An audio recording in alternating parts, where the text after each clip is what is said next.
There now seems to be pretty strong evidence that is leading the governments to say that Russia is diverting them deliberately using electronic warfare techniques onto NATO territory. Now, in today's Times, you can see the reporting about Russia intentionally steering Ukrainian drones into NATO territory. It is thought that the aim behind this is, well, among other things, to sow chaos and undermine European support for Kyiv. Oliver Moody is the author of that report, the Berlin correspondent of the Times, who's joined us now. Hello to you, Oliver. Good afternoon, John. Ollie, so I was reading your really interesting report on this. Tell us a bit more about the way drones are being steered into NATO member countries. I was at a conference back in March with some representatives of the governments of the Baltic states, and I remember people's phones started going ping and drones had been crashing into various bits of Estonia and Latvia, and everyone was wondering what was going on. And since then, there have been about a dozen of these episodes, the most recent of which was in Latvia 10 days ago, where Ukrainian strike drones that have been directed at targets around St. Petersburg have been blown off course. And there now seems to be pretty strong evidence that is leading the governments to say that Russia is diverting them deliberately using electronic warfare techniques onto NATO territory. Okay, so as for why this may be happening, what is Moscow thinking in taking over control and the direction of Ukrainian drones? I suppose we can speculate about that, but we can speculate reasonably in a reasonably educated way, can't we, Oliver? There's the matter of testing NATO's defences and its borders, its aerial defences when it comes to watching its borders, and just spreading a certain amount of confusion and concern. Yeah, I mean, the most immediately obvious priority for Russia is to try and drive a wedge between Ukraine and the frontline states, which have been some of its most enthusiastic and important backers, right? So every time a Ukrainian drone is found in a field in Lithuania or Finland, there are questions to be answered about whether support for Ukraine is putting the lives of residents of these countries in danger. And that has been a very difficult conversation that they've had to have with the Ukrainian government. But then, as you said, there is also a continual pattern of Russia testing how NATO responds to various incursions or disruptions, and this of gaps in the drone defences is a particularly obvious one that would also have a military relevance. And when you look at the way this is being seen in NATO border member countries, is this strategy working as far as one can tell? Is it causing doubts about support for Ukraine? Is it causing concern and confusion? I don't think there's any evidence that it has caused significant doubts about support for Ukraine. But that's not to say it hasn't caused any disruption. It's disruptive. Most obviously, it was the proximate cause for the ouster of the Latvian defense minister, Andris Spruds, a few months ago. And that ultimately accelerated the collapse of the Latvian government and the resignation of the prime minister.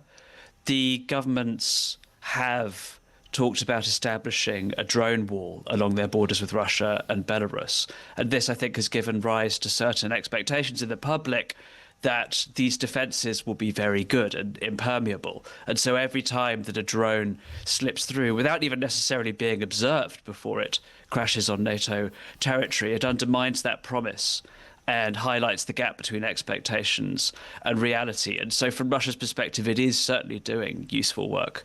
What is the perception of the war in Europe, as far as you can see, and in Berlin, from where you report on the way the war is progressing? We've seen an enormous cost to Russia, certainly, but also, of course, to Ukraine since the invasion took place some 4 years ago. Now there's been something of a change in opinion, a change in the wind. Ukraine is seen perhaps to be rather holding its own. Has that shifted attitudes to the war in Germany and elsewhere, as far as you can see, Oliver?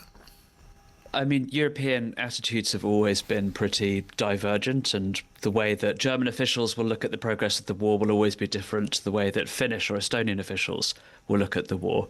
But I do think you're right that the Ukrainian deep strikes on Russian territory, that the medium-range strikes on Crimea and Russian targets in Donbass, and that the ability of the Ukrainian forces to slow Russian territorial advances down to an absolute crawl, even to regain the odd village here and there, has definitely shifted the narrative in places like Berlin to more of a steady as she goes thing. And people will talk about the mounting political and economic pressures in Russia and this notion that perhaps things will reach a point where Putin will ultimately find himself forced to negotiate a solution.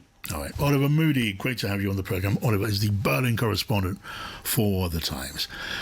So Andy Burnham is in Ukraine. He has been, picking up where Keir Starmer left off in pledging thorough, full support for Ukraine and its war with Russia, and going in some ways further. He handed Ukraine blueprints which will be useful in the production of longer-range missiles, a range of maybe 150 miles, capable of striking deeper into Russian territory.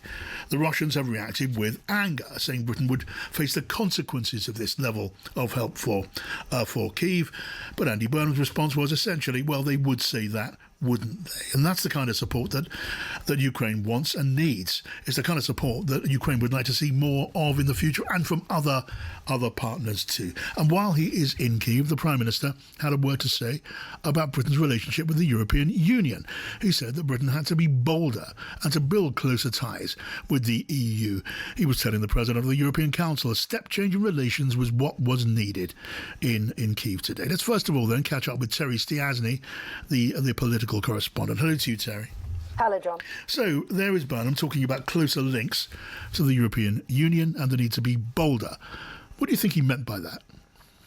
Well, I think he is probably looking ahead to the EU-UK summit meeting, which was due to be held in July, around the time that Andy Burnham was taking over from Keir Starmer. They're now planning to hold that later this year.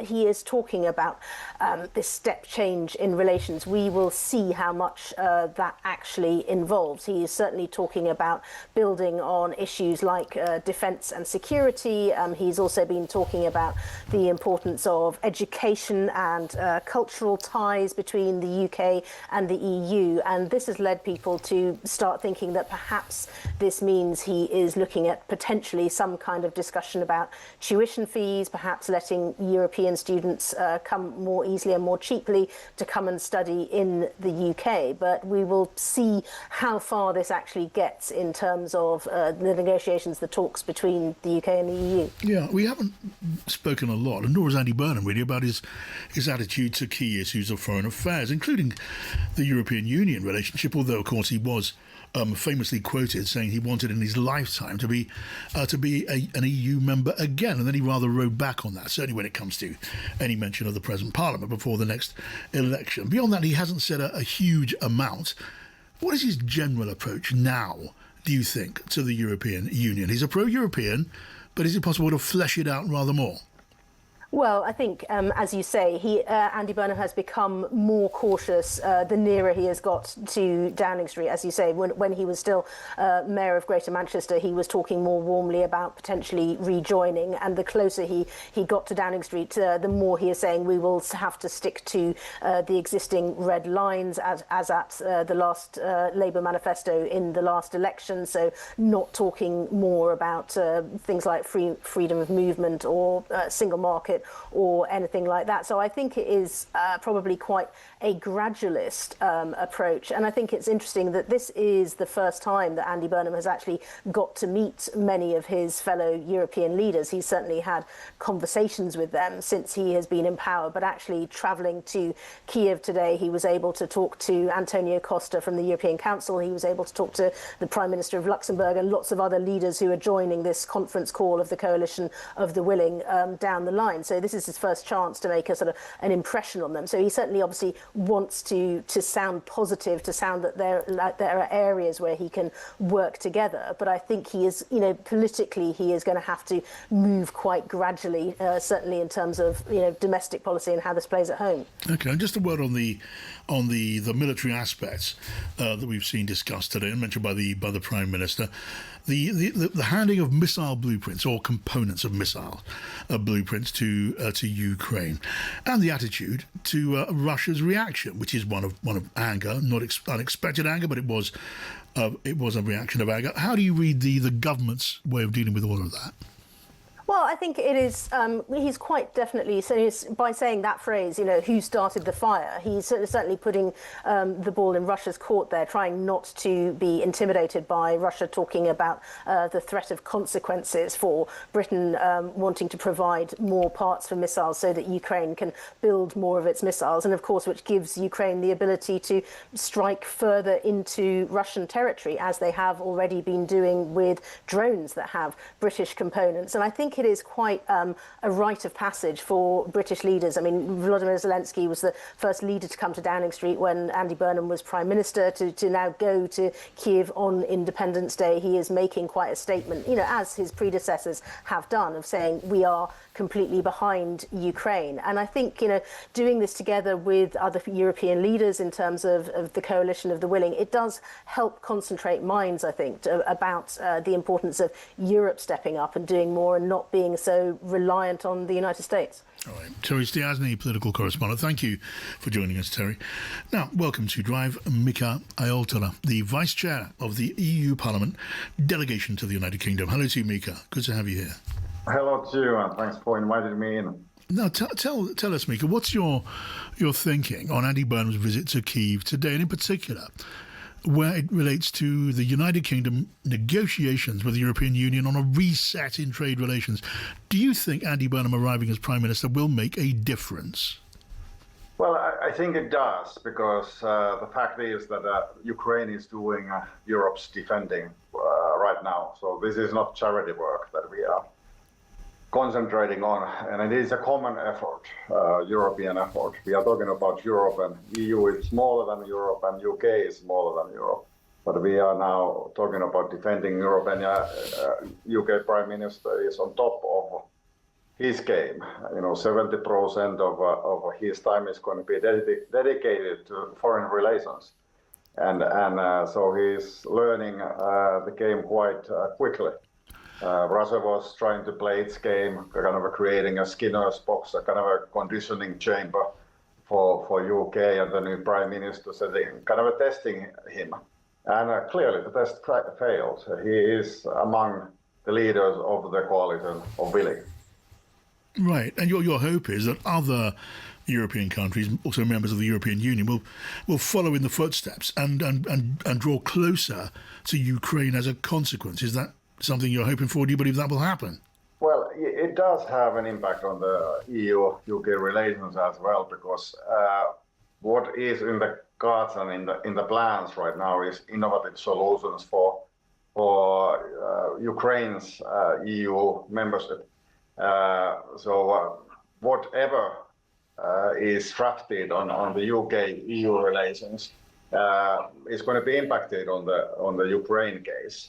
So there's kind of a correlation between those two big things that we have to now overcome, and that's what we're going to do with the Ukrainian security guarantees, what we're going to do with the EU membership of Ukraine, and then what new types of memberships would we innovate for UK. Kind of a common European approach is kind of a starting point of that innovative approach to kind of seeing the vision and strategy instead of stumbling on every minor issue that can come about, like what happened during the past 5 to 10 years. If we focus then on the what's been called a reset in trading relations between the United Kingdom and the European Union, do you think Andy Burnham arriving as Prime Minister will make a difference to those negotiations? They slowed down during the handover from one Prime Minister to another. Will the change work to the European Union's advantage? Will you get more by way of concessions with Burnham in Downing Street? Tell me about your hopes.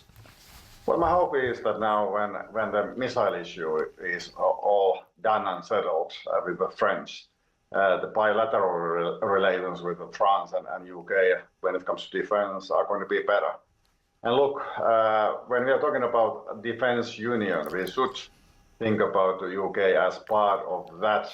And that, of course, includes a slice of the common market as well, a growing, increasingly important market driver, which is the investments into defense. And UK could be part of that kind of a package of things when it comes to how we are now envisioning European security and defense. So it's extremely important that he is there and showing leadership. So not only talking about things, but actually delivering missiles for a country that faces a long winter is extremely important. I mean, initially, we had Emmanuel Macron's France objecting to the idea of the United Kingdom and its defence firms having full access to European contracts when orders are given. And then there was a new phase, and Britain was offered a greater level of access. Do you think that that period of suspicion is now behind us? Will there be more of a willingness across the European Union to do business with Britain, well, more like a member of the Union?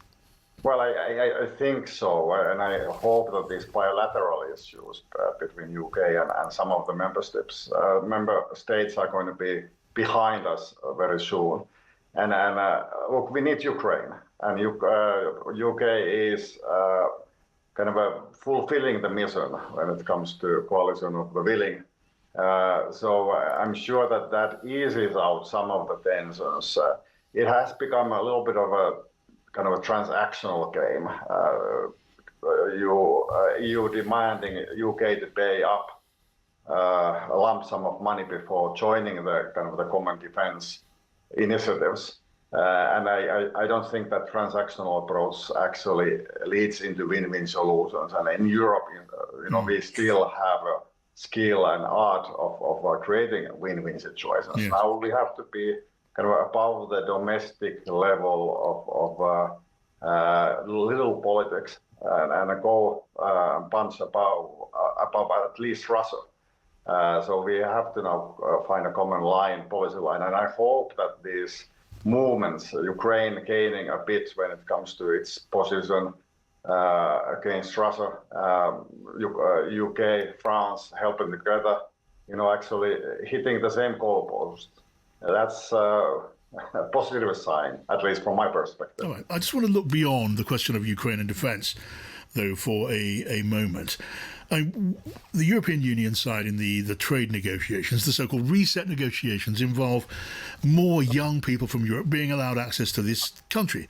The European Union would like to see a deal where European Union students pay lower fees to study in British universities and colleges. What could the European Union give to Britain by way of attractive deals?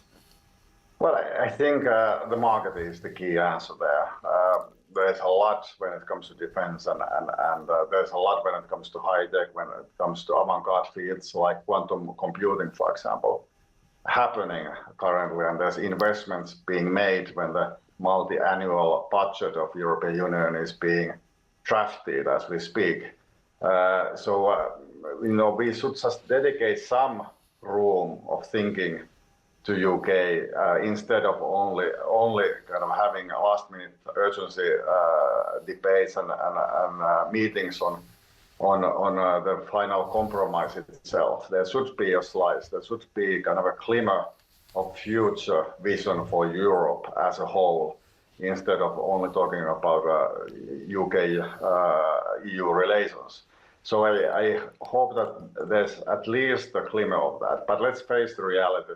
And the reality is brutal when it comes to election cycles in important member states like France next spring. So, the domestic usually runs over the international and even the national interest in some cases. So let's hope that the student mobility is not too much of an identity political issue for both sides. All right. Mika, thank you. Mika Aaltola there, Vice Chair of the EU Parliament's delegation to the UK.